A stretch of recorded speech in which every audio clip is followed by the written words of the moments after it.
जय माता रानी। आपको नवरात्रे की बहुत बहुत शुभकामनाएं। आज हम इस वीडियो में बात करेंगे कन्या पूजन की।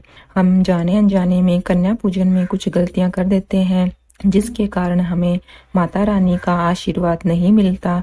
हम बहुत बहुत से साधक बहुत अच्छे तरह से व्रत रखते हैं, बहुत ही सात्विक तरीके से माता रानी का भोग लगाते हैं और पूरे 9 दिन तक सच्चे हृदय से माता रानी के मंत्रों का जाप करते हैं। लेकिन जब कन्या पूजन की बारी आती है तो जाने अनजाने में उनसे कुछ गलतियां हो जाती है। जानबूझकर तो यह गलती कोई भी नहीं करता, लेकिन उन्हें पता नहीं होता कि वह क्या गलती कर रहे हैं, जिससे उनकी पाठ पूजा का पूर्ण फल नहीं प्राप्त होता।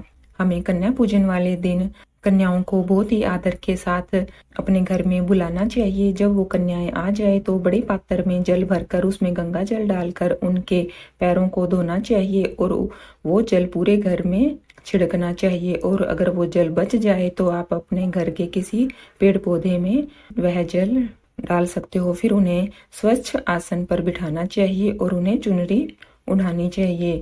और आपने घर में जो भी बनाया है, सब्जी बनाई है, हलवा पूरी, जो भी खाने के लिए माता का प्रसाद बनाया है, वो उन्हें बहुत ही आदर के साथ खिलाएं। यहाँ तक तो ठीक है, सब ऐसा ही करते हैं।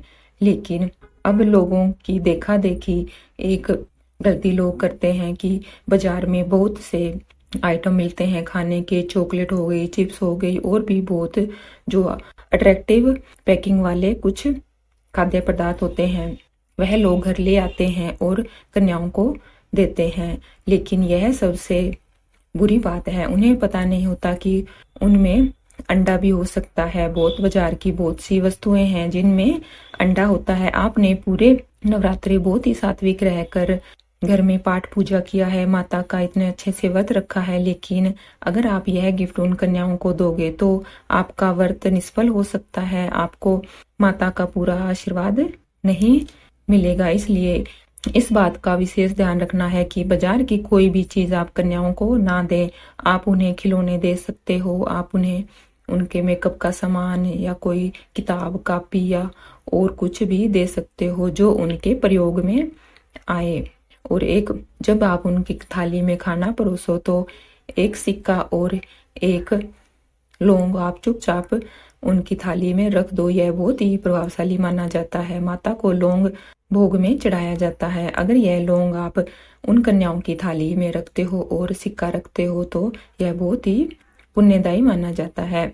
आप कन्याओं को भरपेट भोजन कराइए। और यहाँ पर एक बात ध्यान रखने योग्य यह भी है कि आप उन्हें स्टील के बर्तनों में ही खाना खिलाएं, उन्हें प्लास्टिक के बर्तनों में खाना ना परोसें। और जब वो जाने लगे तो उनके हाथ खाली नहीं होने चाहिए।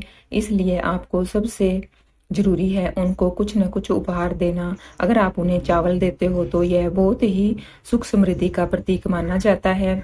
उन्हें आप फल देते हो तो यह भी बहुत ही पुण्यदायी माना जाता है। और नारियल भी बच्चियों को प्रसाद के रूप में देना चाहिए। यह 3 वस्तुएं अगर आप उन बच्चियों को दोगे तो माता रानी की कृपा आप पर हमेशा बनी रहेगी। आप उन्हें पहनने वाले कपड़े भी दे सकते हो। अगर इतना सामर्थ्य ना हो तो आप उन्हें चुनरी और रुमाल भी दे सकते हो। और सबसे महत्वपूर्ण बात, जब वो आए तो आप उनके साथ मिलकर माता की जय जयकारे जरूर लगाएं और उन्हें बोलें कि अगली बार फिर वो हमारे घर पधारें। ऐसा करने से माता का आपको पूर्ण रूप से आशीर्वाद मिलेगा। और इन बच्चियों के साथ एक लड़का भी होना चाहिए। लड़के को भैरव जी का रूप माना जाता है। आपने देखा होगा कि जहाँ भी माता रानी का मंदिर होता है वहाँ पर भैरव जी का स्थान अवश्य होता है। इसलिए आप कन्याओं को जब भी भोजन कराएं तो एक लड़के को भी बुला कर लाएं और उसे भी आदर के साथ भोजन करवाएं। आपको ध्यान रखना है कि कन्याएं 10 साल से नीचे की होनी चाहिए। जितनी अगर कोई बड़ी कन्या आ जाती है तो उसे अलग बिठाकर उसे भी भोजन करवाएं, लेकिन पूजन 9 या 10 साल से नीचे कन्याओं का ही होना चाहिए। और उनके तिलक लगाना मत भूलिए। सभी बच्चियों के तिलक लगाएं और उन्हें अक्षत उनके माथे पर लगाएं। और जब आप उनको विदा करो तो उन बच्चियों को माता का स्वरूप मानो और उनसे आशीर्वाद लो। उनके साथ मिलकर जय जयकारे लगाएं। तो यह थी कन्या पूजन की बहुत ही सरल विधि। बस आपको यही ध्यान रखना है कि बाजार की चीजें, खाने पीने की चीजें उन्हें बिल्कुल भी नहीं देनी है। अगर यह जानकारी आपको अच्छी लगी है तो प्लीज इसे आगे भी शेयर करें, क्योंकि अगर आप आगे शेयर करते हो और किसी का धर्म भ्रष्ट होने से बच जाता है तो इससे आपका बृहस्पति ग्रह मजबूत होगा और आप पर माता रानी की हमेशा कृपा बनी रहेगी। हमारे साथ जुड़े रहने के लिए आपका बहुत बहुत धन्यवाद। जय माता रानी।